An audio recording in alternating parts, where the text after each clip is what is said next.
In November 1922, a boy walked through the desert mountains of Egypt and discovered some ancient steps carved into the rock. Subsequently, this find became one of the world's largest and most significant archaeological discoveries. This step was part of Tutankhamun's untouched tomb. Archaeologists found about 5,000 ancient objects, including jewelry, fabrics, painted vases, and funeral masks. You've probably seen one of them. It has become one of the most recognizable attributes of ancient Egypt. More than 100 years have passed since then, and now humanity has finally become close to another large-scale discovery, the tomb of Cleopatra.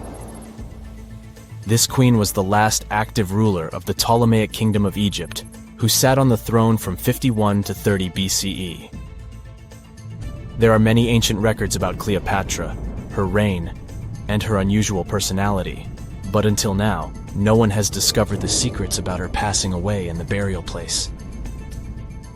So, one archaeologist, Dr. Kathleen Martinez, has been studying ancient records and temples around Alexandria for decades, and concluded that the tomb of the queen should be located under the ancient city of Taposiris Magna, founded in 280 BCE. It was a big city on the northern coast of Egypt, where tens of thousands of people were engaged in trade and industry, and it seems that Dr. Martinez's guesses turned out to be correct. She and a group of archaeologists have discovered a secret underground tunnel near Alexandria, with a length of about 0.8 miles. It was cut into the rock under Taposiris Magna's temple. During further excavations, they found many things that indicate Cleopatra's tomb lies in the tunnel's depths. It's also possible that she is buried there together with the Roman commander, Mark Antony. According to ancient records, Cleopatra and Mark Antony loved each other and together opposed the Roman Senate, which declared Antony a traitor. The fact that natural disasters have occurred on the territory of Taposiris Magna for thousands of years can complicate the excavations. Earthquakes and floods destroyed the city and possibly flooded its underground tunnels. But archaeologists hope the ancient tomb remains untouched, and that it hides many treasures and records about the royal life of ancient Egypt during the reign of the last dynasty. There's a chance that excavations will go underwater and in the mud. This will require much time and funding, but archaeologists are sure it's worth it. Anyway, it's too early to say that Cleopatra is really buried there, but scientists have found many things in the tunnel that confirm this, including clay pots, dozens of coins with the image of Cleopatra and Alexander the Great, as well as a bust with the image of the Egyptian queen. Cleopatra is still one of the most popular personalities in Egypt, on an equal footing with Ramesses III and Tutankhamun. She inspired many films, paintings, and books, but what made her so popular? She became famous for her inconsistency. She was a beautiful, intelligent ruler who pulled Egypt out of the crisis and made it a prosperous power. Medieval Arabic texts say she knew chemistry, mathematics, and philosophy, and may have written several scientific books.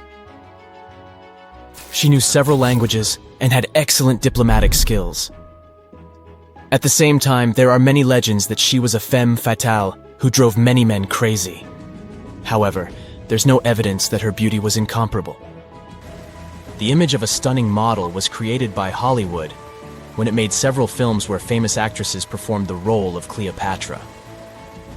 And the Roman Emperor Octavian, the adopted son of Julius Caesar, specially created the image of Cleopatra as an insidious seductress because he was her enemy. Even though she was born in Egypt, Cleopatra wasn't an Egyptian. Her ancestors were Greeks, among whom was one of the generals of Alexander the Great. However, the people of Egypt loved her. She learned the language and was very sensitive to the traditions of this country. She knew the history, mentality, and customs of ancient Egypt well. She raised the level of its economy and strengthened its status as a world power. Much of this was made possible thanks to her cunning and impressiveness. She loved theatrical performances and lavish celebrations. She knew how to surprise people and put on a show. But behind the exterior image of a luxury lover was an intelligent and calculating ruler.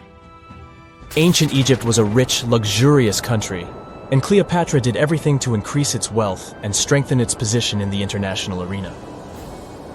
For example, she was once in conflict with her brother Ptolemy the 13th Odd. The queen knew that she wouldn't be able to resist him, so she decided to attract Julius Caesar to their side. The Roman emperor arrived in Alexandria, where Cleopatra wanted to meet him, but Ptolemy knew about her plans and was about to prevent her from coming to Caesar. Then, instead of a rich and noisy arrival, Cleopatra decided to make her visit inconspicuous. She wrapped herself in a carpet or linen bag the emperor's servants carried into Caesar's private chambers. Cleopatra emerged from the carpet and impressed the Roman emperor with her beauty and determination. As a result, they fell in love with each other and became close allies. After some time, she impressed another influential Roman for diplomatic purposes.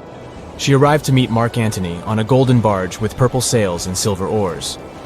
Cleopatra was dressed in the image of Aphrodite and sat under a magnificent canopy. Her servants dressed like cupids and were blowing her fan and burning incense. But Cleopatra created such a show for a reason. She knew that Antony revered Greek mythology and considered himself the embodiment of Dionysus. As a result, he was so impressed with this woman that he ended up marrying her. Cleopatra defended her crown, strengthened her alliance with Rome, and bore Antony 3 children. In Egypt, they threw big parties and enjoyed wealth with power. However, the relationship of a high-ranking official with the Egyptian queen caused a scandal in Rome. Octavian was Antony's primary opponent in the struggle for power, so he exploited the situation to darken the competitor's reputation. He used propaganda to make Cleopatra an insidious seductress in the eyes of Roman citizens. He accused Antony of succumbing to her charms. The Roman Senate supported Octavian and declared Cleopatra an enemy. In 33 BCE, this conflict reached a high point when Antony's navy clashed with Octavian's fleet. The latter won and forced his enemy to flee to Egypt with Cleopatra. According to some records, they took refuge near Alexandria. Pursued by the Romans, they hid in one of Cleopatra's palaces and met their end. Some legends say that Cleopatra was an expert in poisons. She provoked a venomous snake, a viper or an Egyptian cobra, to bite her. Also, according to another legend, she pricked herself with a poisonous needle. There's a theory that Cleopatra always carried an ampule with poison inside her hairbrush. And when she was cornered, she soaked the needle with this poison and pricked herself. None of this can be said for sure. Scientists are still trying to find out the truth. Perhaps when they reach Cleopatra's tomb, the world will get more answers about her tragic fate. She is considered the last ruler of Egypt. After her passing, Octavian plundered her palaces and temples and returned to Rome, where he became the main emperor. He successfully ruled the country and expanded its borders. His reign ended when he turned 75. World history would have looked different if Cleopatra and Mark Antony hadn't lost that naval battle. By the way, did you know that more time has passed between Cleopatra's reign and Neil Armstrong's flight to the moon than between the reign of the Egyptian queen and the construction of the Great Pyramid of Giza? Armstrong took a step on the Earth satellite in 1969, 38 years after the birth of Cleopatra. And the construction of the pyramid took place in 2560 BCE. Imagine how long the history of ancient Egypt is. Cleopatra is closer to us in time than to the pyramids. The ancient city of Taposiris Magna is hidden on the northern coast of Egypt. These days it has very little of its former glory, but what lies beneath it may hold the secret to uncovering a famous mystery, that of Cleopatra, the most memorable Egyptian queen in history. The recently discovered tunnel is also known as a geometric miracle for its time. Excavations have uncovered a 43-foot-long structure below the ground, which is partially submerged in water. Its shape and construction technique are similar to that of the Eupalinos tunnel, another amazing ancient discovery. This one is located in Greece and was built by excavating simultaneously from 2 points, aiming to have them meet in the middle. The use of math and geometry to make this construction was astonishingly precise for those days, more so since it was built near a mountain.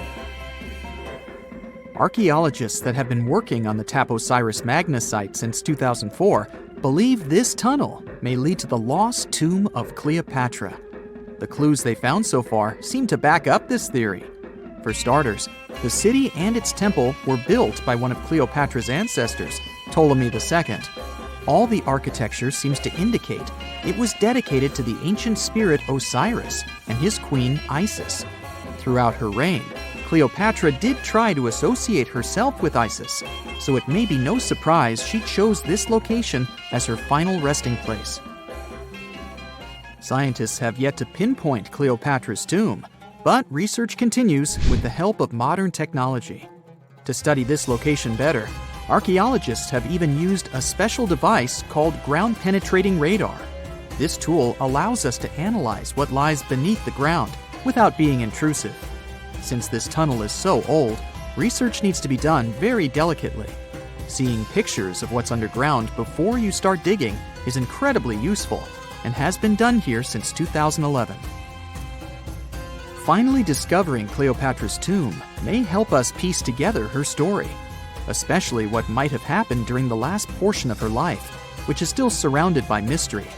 We still don't know the exact cause of her passing. Some believe she may have let herself be bitten by a poisonous Egyptian cobra. Others have suggested that she was well accustomed to toxic substances, even hiding some in her hairbrush in case she ever needed it. But that's not to say she chose to use it on herself. We do have a lot of other interesting information on Cleopatra that's equally as impressive, like the fact that she had a stylist. Most of the images you've seen depicting this famous queen show her wearing black eyeliner. This look was put together by Iras, a woman known to have been her personal beautician. She traced the long line from her eyes to her temples, a makeup technique still used today to enhance the eyes. Iras was an important figure throughout Cleopatra's life, known also as her confidant and close friend. There are even theories that suggest Iras was there by her side when she passed away.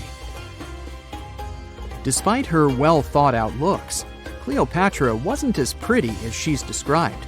Or at least, that's what recent research has pointed out.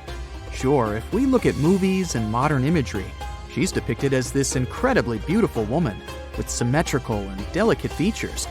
However, if we look at coins showcasing her image from back in the day, her looks are rather average. Her image on the coins might have been adjusted too, to make the queen look stronger in the eyes of her people. So there is no trusted source available to confirm her image, but her description in most pieces of ancient literature speaks of her other qualities, like her voice and personality, not of her beauty. Cleopatra might have been the most famous Egyptian queen to this day, but she wasn't the first choice. She did have an older sister, Berenice, that was initially supposed to take the throne. Berenice passed away before she could do that, so Cleopatra took on the role and began investing in her education. She traveled throughout the country quite frequently, so she could become accustomed to her people and their needs. She was only 18 when the responsibilities were passed down to her, and immediately gained popularity because of her intelligence and education. Her taste in literature was quite good too. She was known to be a fan of Homer, the famed Greek philosopher and poet. Cleopatra loved to write as much as she loved to read. There are even claims that she wrote a book on medicine and cosmetics, but we have no evidence to this day that such work ever existed. Part of being a great leader back then meant you had to speak multiple languages. Cleopatra clearly understood that, and that's why she's rumored to have known many languages to varying degrees. Some archaeologists suggested she spoke Greek, Egyptian, and Ethiopian, as well as many Arabic dialects. She might have even spoken Latin, but there's little evidence to support this claim.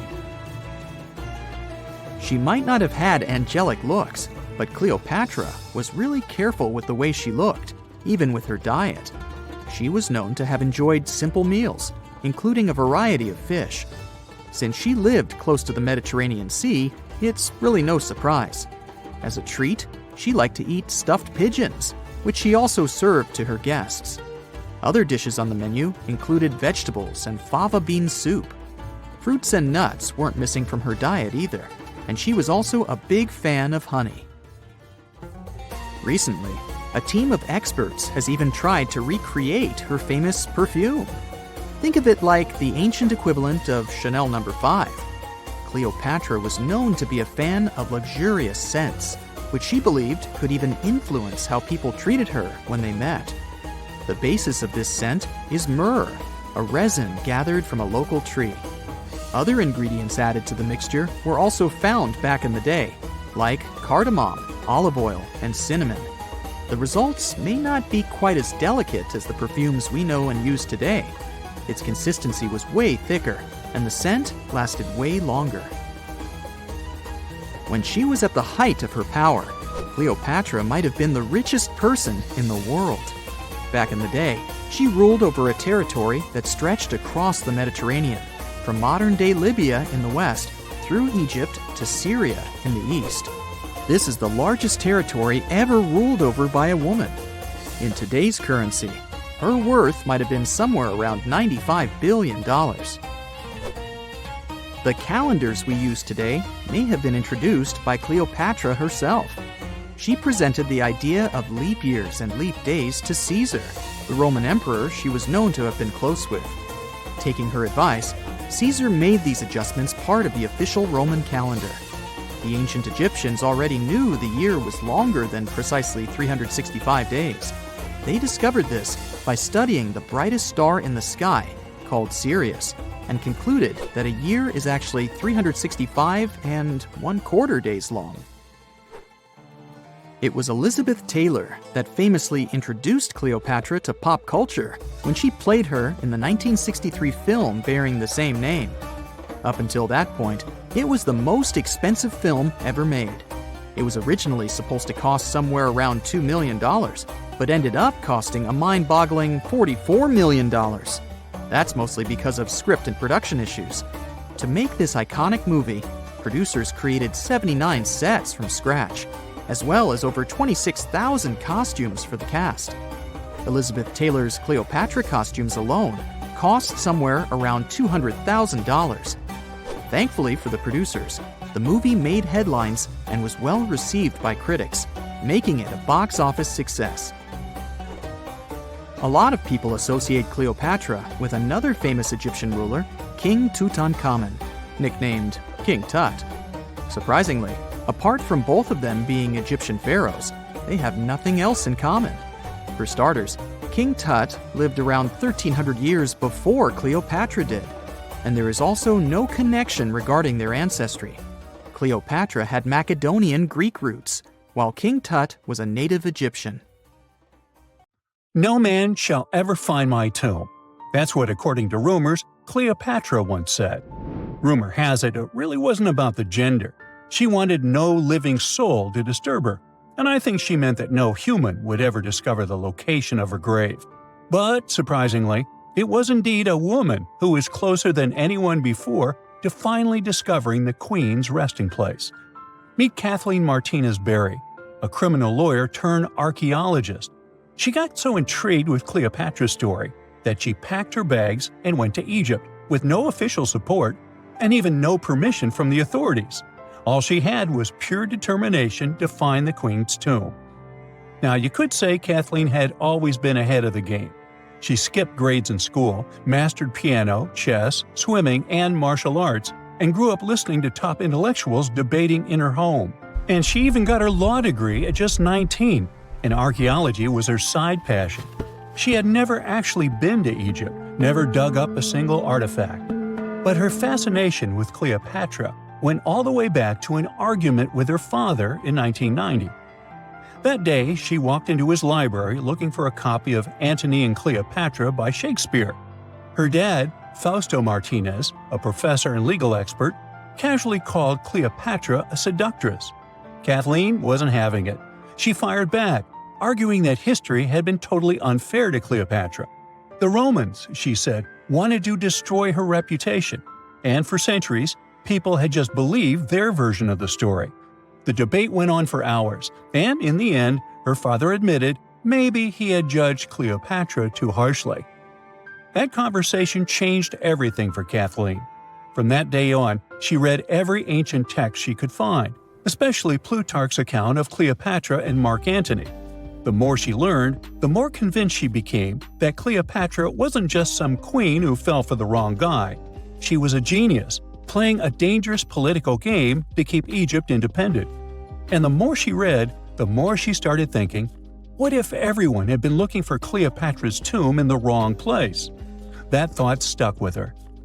When she was caring for her second child, she earned a master's in archaeology. Multitasking. That reignited an obsession that would take over her life, uncovering the truth about Cleopatra. Even though most experts believe that Cleopatra's tomb, along with the final resting place of 13 other Ptolemaic rulers, lies somewhere beneath modern-day Alexandria, Dr. Martinez has a different idea. She believes Cleopatra was buried at Taposiris Magna, an ancient temple dedicated to Osiris, the Egyptian deity of the afterlife. But she still needed an ancient foundation plate. These plates, about the size of a smartphone, were placed beneath important temple structures and often contained inscriptions explaining when and why the temple was built. If she could find a plate that confirmed the temple was dedicated to Isis, Cleopatra's patron deity, she'd have solid proof that this was the right place to look. Nothing could deter Martinez. She excavated the entire temple site, digging deeper than anyone before her. Her team found coins with Cleopatra's name and face stamped on them. It meant Cleopatra had a direct connection to this site. Then, they uncovered something even more interesting: a tunnel used to bring water to people, leading straight from the temple into the Mediterranean Sea. So, if parts of the temple had already sunken into the water, could Cleopatra's tomb be down there too? Martinez needed proof to convince Egyptian authorities to let her search underwater. And, against all odds, she found the missing foundation plate. On it, the pharaoh offered a large area of Nubia to deity Isis. That was it, the confirmation she needed. The temple was indeed dedicated to Isis, proving her theory wasn't just speculation. If one temple was on land, Martinez suspected the second temple, possibly Cleopatra's tomb, had collapsed into the sea. She needed help from experts in underwater archaeology, so she reached out to Robert Ballard, the guy who discovered the Titanic. With support from the Egyptian authorities, she and her team began exploring the waters off the coast of Alexandria. And what they found was mind-blowing. Underwater, they discovered massive stone structures, some standing 6 to 10 feet tall, right where the coastline would have been thousands of years ago. They also found basalt blocks, the same material used in the statues from the first temple. That meant one thing: those weren't just random rocks. They were the remains of a lost city, buried beneath the sea for centuries. Now, we can only wait and see whether Martinez and her team will be able to unravel one of the greatest mysteries of the past left by the outstanding woman that was Cleopatra. Here's some backstory. After her father, Ptolemy VII, passed away, Egypt's throne went to both Ptolemy VIII and Cleopatra, or so it seemed. Cleopatra, just 18 at the time, allegedly married her 10-year-old brother. Yeah, ancient royalty had some different customs, though there's no solid proof of that. But sibling love didn't last long.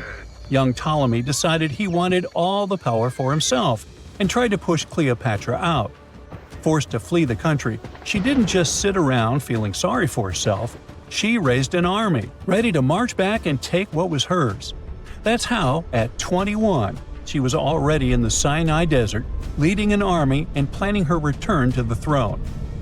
Now, by that time, Cleopatra had already been locked in a powerful political, and not only political, alliance with Julius Caesar. In June 47 BC, she gave birth to a son, Ptolemy Caesar, better known as Caesarion, who, many believe, was Caesar's child. But that didn't stop her from playing by Egyptian royal rules. And her husband number 2, her other brother, Ptolemy XIV. Yep, despite her ongoing affair with Caesar, Cleopatra married yet another sibling, because, in her world, keeping the throne in the family was the name of the game. Now, marriage aside, Cleopatra's bond with Caesar stayed strong. She even traveled to Rome with Ptolemy XIV for a state visit. But instead of playing the role of a dutiful queen, she stayed in Caesar's private villa by the Tiber River. But after Julius Caesar lost his life in 44 BCE on the Ides of March, Cleopatra's political standing became shaky. To make matters worse, Her husband, Ptolemy XIV, passed away soon after, and some suspect Cleopatra had a hand in it, leaving her as the sole ruler of Egypt. Meanwhile, back in Rome, Mark Antony was rising to power as Caesar's presumed successor. Wanting to size up the Queen of Egypt, he summoned Cleopatra, and she did not disappoint. Sailing into town on a lavish barge, dressed as a deity, Cleopatra made quite an entrance. Antony was instantly mesmerized, so much so that he left his third wife back in Rome and followed Cleopatra to Alexandria, where their relationship turned into a full-blown royal affair. The two had 3 children together. Together, they waged war against Caesar's adopted son, Octavian, in a battle for control of the Roman Empire. The last time the queen was seen, she was in her mausoleum, dressed in full royal splendor, diadem on her head, lying on what Plutarch called a golden couch. When Antony and Cleopatra lost at Actium, Octavian's forces marched into Alexandria. Cleopatra apparently knew the end was near, so she locked herself inside her mausoleum, surrounded by gold, silver, pearls, and priceless art. Those were the treasures she threatened to burn rather than let the Romans take them. Antony, meanwhile, wasn't going to let the Romans capture him alive. He wounded himself with his own sword, but before he passed away, he was carried to Cleopatra's side. She held him as he took his last breath in her arms. A little over a week later, Cleopatra made her own choice. Rather than face humiliation as Octavia's prisoner, she ended her life. Legend says it was the bite of a deadly asp, though history isn't quite clear on that. At the time, Cleopatra was only 39. Sounds like a rather full life to me. When you hear the word mummy, you might get a chill down your spine. That's because most of us associate this word with those creepy characters we've seen in some scary movies. But in reality, mummies have helped us understand a lot about ancient civilizations, their rulers, and about how people used to deal with losing their loved ones. The people most famous worldwide for their mummies are the ancient Egyptians. They believed that some sort of existence after passing away was possible, if certain conditions were met. That's why they insisted on preserving the human body through the process of mummification and placing the mummy in a furnished tomb, kind of like giving it a fully functioning apartment of its own. Why did they believe in this? Well, because they were deeply connected to their natural environment for the most part. They saw the natural cycles around them, like how the sun rose every day, followed by the moon, or how new life was always sprouting from plants, even after they had wilted away.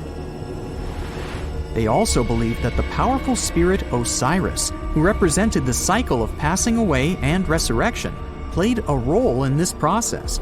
To prepare for the afterlife, the ancient Egyptians followed certain rituals, like mummification, which involved using materials like honey, resins, and incense to preserve the body. There's no other mummy more popular than that of King Tut. He was a young pharaoh who ruled over 3,000 years ago in Egypt. The problem with discovering ancient royal tombs is that most of such burial sites were previously robbed. People knew ancient rulers had been left with many valuable belongings, so those locations became vulnerable to thieves. When King Tut's tomb was opened in 1922, people were excited because it had not been robbed, like many other previously discovered royal tombs. That's how well hidden it was. Inside, his mummy was encapsulated in a total of 3 coffins, including one made of gold. The objects found in his tomb showed us what ancient Egypt was like, and studying his mummy also helped us learn about the culture and practices popular at the time when he passed away. We also learned about his family by looking at his DNA. Scientists were able to discover that he had had a disease called malaria and a problem with his foot that might have made it hard for him to walk. Ramses II was another pharaoh in Egypt who ruled for 68 years, which was quite a lot back in the day. He was known for his expansion campaigns and building projects. Many objects from his time as a ruler still exist today, including a large statue of him. Ramses II was about 6 feet tall and lived to be about 90 years old.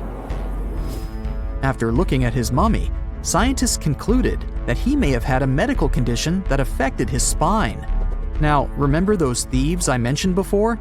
They are probably the reason why Ramses II ended up in a plain coffin in a secret collection of royal mummies at Deir al-Bahari, which was rediscovered in 1881.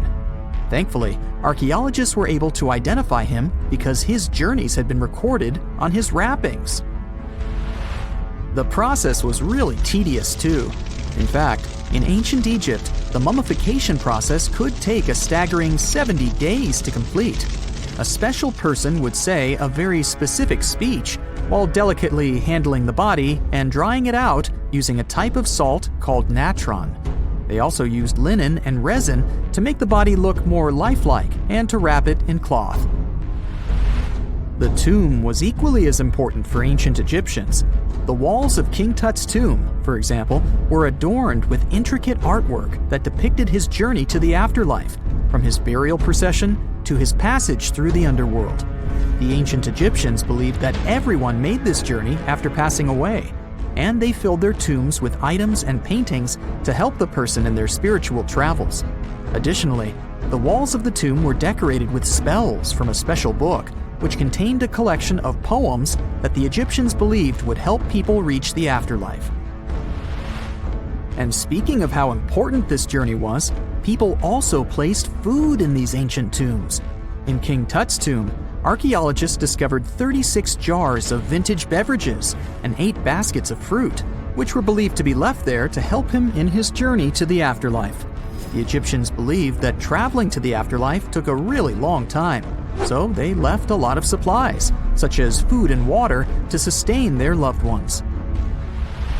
Pharaohs also generally had numerous luxurious garments and beautiful jewelry in their tombs to ensure that they would have a fashionable journey.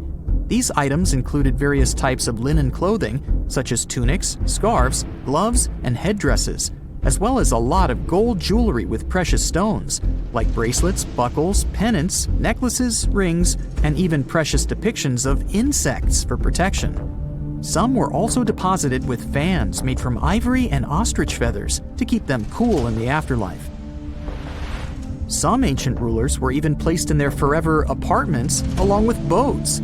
For example, Pharaoh Khufu built the Great Pyramid at Giza as his tomb, and a large ship was found inside.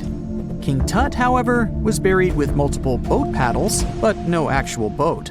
Instead, he had 3 chariots and numerous walking sticks made of precious materials, perhaps indicating he'd rather travel to the beyond by land, not by water. Amongst the most interesting objects found near ancient mummies are bottles of oils and perfumes. If rulers were supposed to be fashionable, why not smell nice too, right? Also, some of them had some ancient kinds of board games, most of them made out of precious materials like gold or ivory. One of those games was called Senet. It was very popular amongst the ancient Egyptians and very similar to modern-day chess. The ancient Egyptians may have the most famous mummies out there, but they weren't the first to invent the procedure. In fact, it all started in South America with an ancient civilization named the Chinchorro. As far as we know today, these people were the first to mummify their loved ones that had passed away. They did it somewhere around 2,000 years before the Egyptians started their own rituals. Sure, we can tell a lot about ancient rulers by studying these mummies, but until recently, we had no idea what they really looked like during their lifetime.